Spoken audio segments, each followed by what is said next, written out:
comment t'es arrivé à faire du graphisme et du coup de la typographie? Pourquoi t'as choisi d'étudier ce domaine? Bon, en vrai, c'est une question qui est toujours un peu difficile à répondre, surtout quand t'es encore jeune. Je pense qu'avec les années, ça se dessine un peu mieux de savoir pourquoi tu Mhm, étudies ce domaine. On va dire, j'ai toujours eu un attrait dans les matières créatives, le dessin, mhm, évidemment assez jeune. Et quand il fallait choisir entre faire des études économiques ou alors scientifiques, moi j'ai mhm, choisi les études d'art. C'est des questions qui m'intéressaient. Et puis mhm. j'ai toujours eu ce rapport au graffiti assez jeune. Ok. Dans mes dessins, c'était la lettre aussi assez importante. Et puis donc après avoir passé un,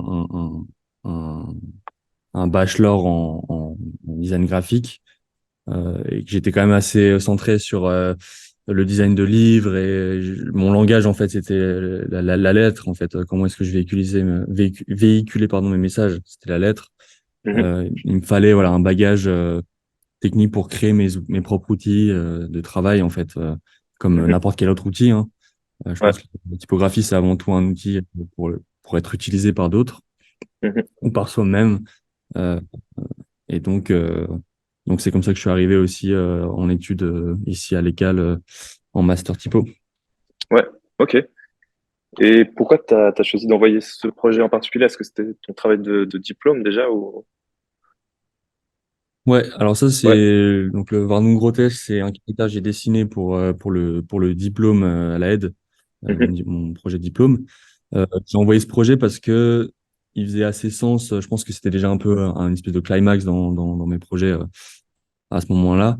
mhm, Il faisait sens à la fois dans euh, tout ce que j'ai pu apprendre en matière de design graphique, de communication, mais aussi dans le dessin de la lettre, aller chercher des références, des sources, mhm, euh, et vraiment m'imprégner d'un contexte social. mhm, Donc, par exemple, pour celui du Baron Grotesque, on est vraiment dans un contexte vraiment très industriel du début du 20e, où il y a ces modèles de grotesques, donc des lettres pour être vues, qui sont de plus en plus en vogue, on va dire. mhm, Et parce qu'il y avait beaucoup de signalétique ferroviaire, de signalétique dans les industries, de prévention aussi au danger. mhm, Et on avait encore ces lettres en fait qui étaient très humaines en fait, parce que elles ont encore, ces modèles ont encore en fait la trace un petit peu euh, de la plume calligraphique quoi qu'on peut mhm, observer dans les didos par exemple. mhm. Euh, Elles ont un côté très voilà très brut que moi je trouvais intéressant Ouais. aussi à travailler aujourd'hui dans le contexte digital où on a tendance à effacer. On a aussi de plus en plus euh, ces modèles ces modèles plus humains on va dire. Mhm. Ok, ouais. Et bah, qu'est-ce qui t'inspire en général dans ta pratique? Où est-ce que tu puisses tes références? Est-ce que c'est beaucoup dans le passé, dans l'histoire ou aussi dans Euh, l'époque actuelle? alors je pense que ouais j'aime beaucoup regarder au passé l'histoire évidemment je trouve que c'est intéressant c'est important. Mhm, Euh, euh, Moi, j'aime bien. Il y a, je crois, qu'il y a une recherche qui va être bientôt finie par SourceType, notamment Benchfart sur le bootleg as a creative practice. Je trouve que c'est super intéressant en fait d'aller mhm, piocher des références historiques qui parlent en fait qui parlent aux gens, qui racontent une histoire et de les décontextualiser ou alors de les remettre au goût du jour. Enfin, moi, je trouve qu'il y a toujours un truc intéressant en fait à les piocher dans ces références-là. mhm, Après, évidemment, je pense que, comme beaucoup, on s'inspire aussi énormément d'autres domaines. Ça peut être de la musique, enfin, ça peut être plein de choses. mhm. Ça peut être plein de Ouais. choses. Mais euh, ouais, je pense que l'histoire fait partie d'une de mes sources d'inspiration. Mhm. Même quand Ok, je ouais. dessine un caractère. Mhm. Et pour toi, quelle est l'importance de la collaboration? Est-ce que c'est possible de collaborer en type design? Enfin, est-ce que tu vois plus des avantages ou des inconvénients?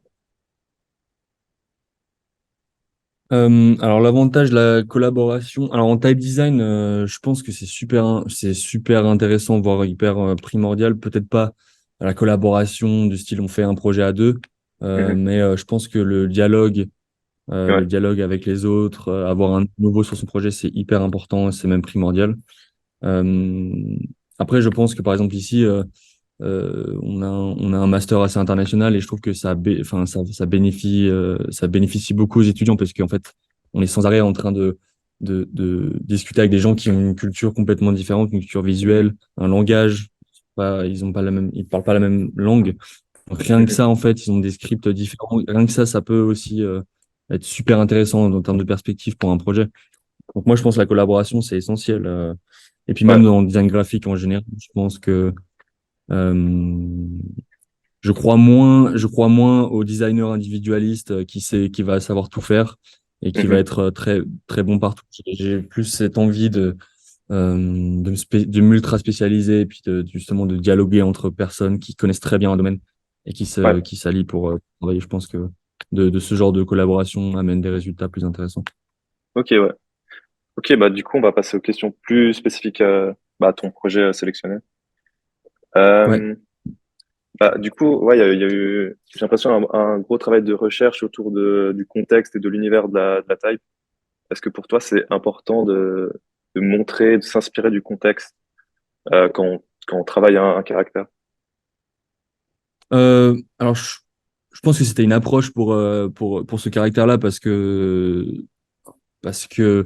ça lui allait bien. Et puis, je pense que là, c'était important, ouais, pour moi de m'imprégner, en fait, de ce contexte-là, d'en comprendre Mhm. le contexte social, parce que j'avais l'envie. En fait, ça vient toujours d'un attrait un petit peu, peut-être un attrait esthétique. Mhm. Et puis, enfin, c'est comme ça que je processe, c'est-à-dire que je commence à dessiner. Et puis après, ça va me rappeler des choses. Et puis, je vais essayer de connecter avec ce que ça me rappelle, aller faire des recherches dans ce sens-là. Donc, Mhm. à ce moment-là, oui, tu commences à connecter avec un contexte historique. Ce qui est toujours intéressant, je pense, pour un caractère, parce que c'est l'évolution de la langue. Donc, euh, je pense que l'évolution de la langue est liée au contexte historique, évidemment. Mhm. Donc, la typographie, c'est partie. Ouais. Euh, Après, je pense pas que ce soit nécessaire. Je pense que faire du type design sans source, c'est totalement bien aussi, d'être beaucoup plus spontané aussi. Il y a des gens qui ont cette pratique Ok. comment dire, Euh, peut-être un peu moins explicable parce que des fois tu sais pas trop ce qui se passe, mais ça marche. Tu sais pas forcément comment, Moins mais intellectuel. ils ont cette approche plus.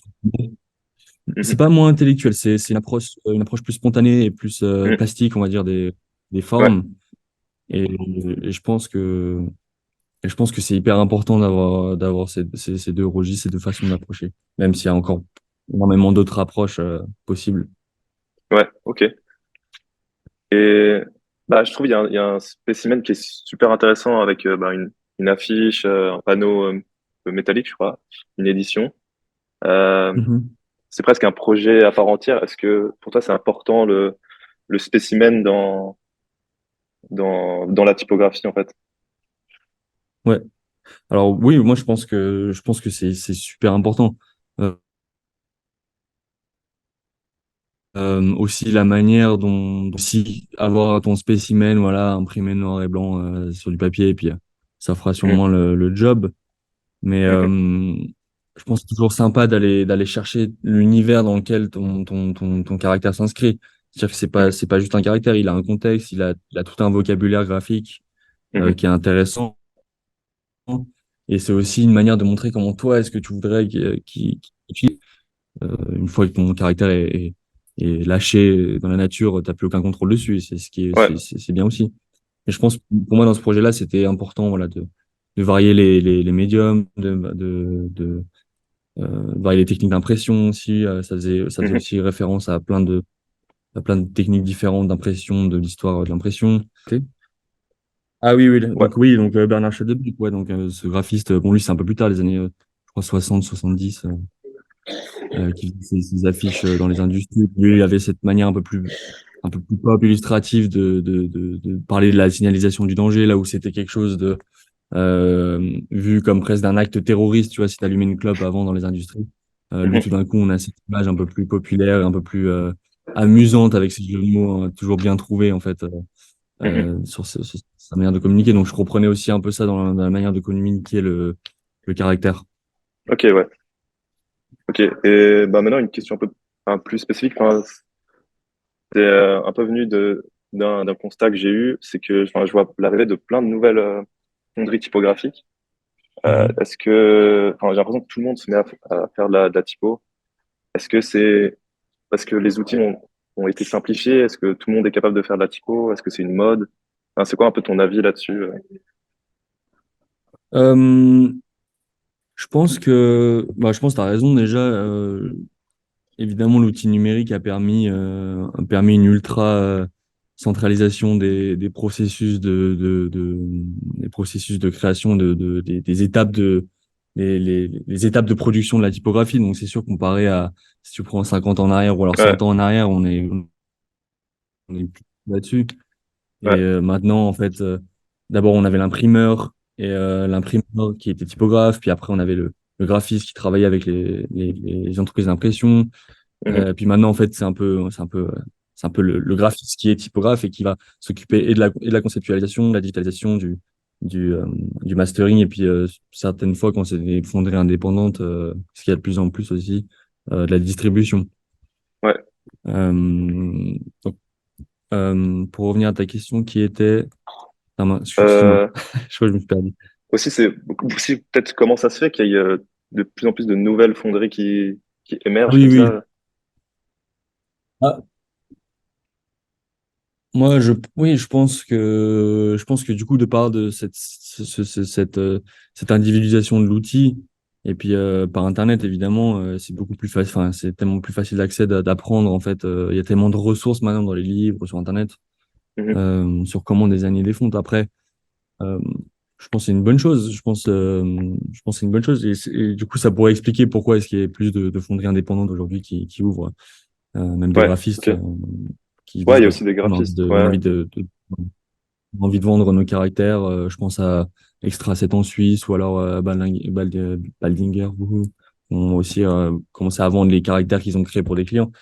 Mhm. Donc, euh, je pense que c'est ça ça qui pourrait expliquer cette Ok, ok. démocratisation. Donc, il y a une démocratisation de l'outil, une démocratisation de la discipline en général, je pense. Mhm.